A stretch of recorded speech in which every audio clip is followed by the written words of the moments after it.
Coucou, j'espère que vous allez bien. C'est la première vidéo de ce genre que je fais. Je sais pas du tout ce que ça va donner, mais bon, on verra bien. Comme vous l'avez certainement vu dans le titre de la vidéo, j'ai enfin trouvé mon appartement, ou plutôt mon studio pour mes études. Je suis vraiment super contente. Car pour ceux qui ne me connaissent pas, déjà je m'appelle Ilona, j'ai 18 ans et je viens de finir mon année de terminale, donc ma dernière année au lycée. Et l'année prochaine, je pars faire mes études supérieures à Cergy-Pontoise car j'ai été admise dans une école d'ingénieurs en chimie, biologie. Voilà, j'habite également en région parisienne, mais un peu à l'opposé de mon école. Du coup, je suis amenée à devoir trouver un logement qui soit à proximité. Je pense que je suis pas la seule dans ce cas-là, peut-être que vous aussi, vous avez déjà trouvé votre appartement ou alors vous êtes en train de le chercher, je ne sais pas. Mais du coup, je me suis dit que ça pourrait être sympa de faire une vidéo où j'explique un peu comment j'ai fait pour trouver mon appartement, la démarche que j'ai mis en place avec mes parents, parce que peut-être que ça pourra en aider certains. Voilà, j'espère que la vidéo va vous plaire et je vous laisse avec la suite.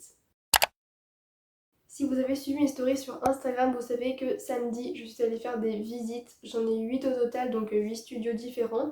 Donc la première chose que je vais expliquer, c'est comment j'ai fait pour trouver des annonces, comment j'ai fait pour trouver des biens qui étaient à vendre en fait. Donc moi, avec mes parents, on a regardé des annonces sur Le Bon Coin.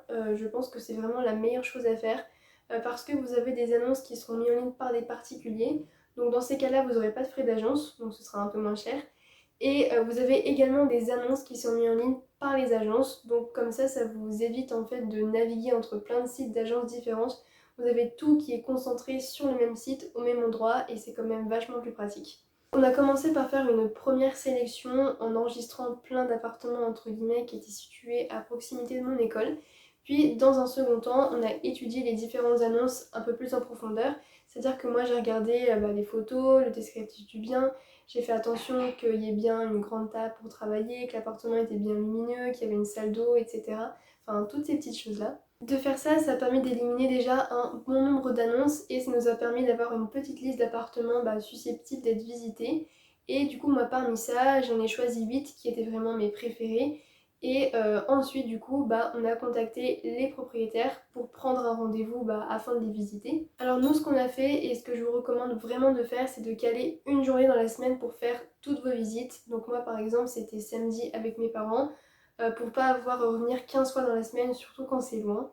Lors de cette journée, moi, ce que j'ai fait, c'est que j'ai pris des photos et des vidéos quand j'étais dans les appartements pour pouvoir, à la fin de la journée, les comparer si jamais j'hésitais entre 2 ou 3 d'entre eux. Puis quand on en visite plein dans la journée aussi, c'est dur de se souvenir de tout ce qu'on a vu. Donc de faire ça, ça permet de se remémorer déjà quel appartement était quel appartement et aussi de bien garder en tête tout ce qu'on a vu, ce qui nous a plu, etc. Donc voilà, pensez bien à faire des photos quand vous êtes en train de faire les visites. Là, je pense que c'est tout au niveau de ma démarche de recherche. Maintenant, je vais parler un peu plus du choix que moi j'ai fait. Si vous me suivez sur Instagram, vous avez certainement déjà vu du coup les photos que j'ai mis dans ma story de mon appartement. Je vais vous mettre quelques vidéos ici. J'en ai pas énormément, d'ailleurs j'en ai même pas de la salle de bain. Mais dès que j'y retourne, enfin dès que je peux, je vous en montre un peu plus dans le détail, etc. Et pourquoi pas un appartement tour, je ne sais pas.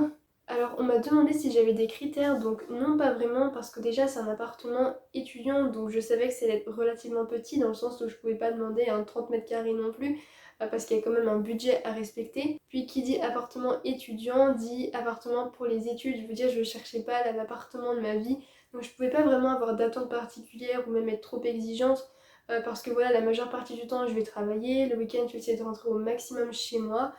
Donc voilà, à partir du moment où il était lumineux, qu'il y avait un espace ou du moins une grande table pour travailler, une salle de bain, une cuisine pour me faire à manger et un lit, c'était nickel. Mon choix s'est porté sur l'appartement dont vous avez vu quelques vidéos. J'ai vraiment eu un coup de cœur sur celui-ci. La déco m'a beaucoup plu, c'est vraiment tout ce que j'aime. En plus, il a été refait à neuf et il est vraiment super fonctionnel. Il y a une grande cuisine qui est très très bien équipée, donc ça veut dire que j'aurai vraiment que très peu de choses à racheter. Il y a un lit, il y a une grande armoire dans l'entrée, il y a une salle de bain qui est vraiment top, il y a même une petite télé, enfin bref, il y a vraiment tout.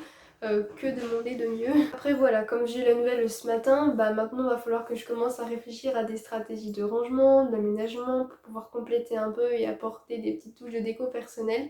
Enfin bref, j'espère que vous pourrez suivre tout ça dans de prochaines vidéos. Vous devez certainement vous dire que j'ai fait mon choix très rapidement, mais bon déjà j'ai eu un coup de cœur et ensuite il faut savoir que les appartements étudiants ça part très très vite parce qu'on est beaucoup en fait à vouloir se loger et qu'il n'y a pas non plus énormément d'offres. Et pour ce qui est de la question de savoir quand est-ce que je dois commencer à chercher, bah moi j'ai décidé de le faire dès maintenant parce que j'avais peur que si j'attendais trop, bah il n'y ait plus énormément de choses parce que j'ai tendance à penser que plus on attend, bah moins il y a de choix et aussi plus la rentrée approche, bah plus les prix sont élevés. Après c'est seulement mon point de vue, peut-être il est vrai, peut-être il est faux, je ne sais pas. Je pense que le mieux c'est de voir ça avec vos parents, ce seront les mieux placés pour répondre à cette question et ils sauront certainement un peu plus vous guider que moi. Bref voilà, je pense que c'était la dernière chose que je voulais évoquer. J'espère que de vous avoir partagé mon expérience, on va dire, ça vous aura aidé. N'hésitez pas à me le dire dans les commentaires et n'hésitez pas à me dire aussi si vous aussi vous êtes amené à devoir trouver un appart étudiant, à me dire si vous l'avez trouvé ou pas encore, ou même à partager aussi bah, comment vous l'avez trouvé. Peut-être que ça pourrait aider certains d'entre vous. Puis bah moi je vous dis à bientôt dans une prochaine vidéo. Bye!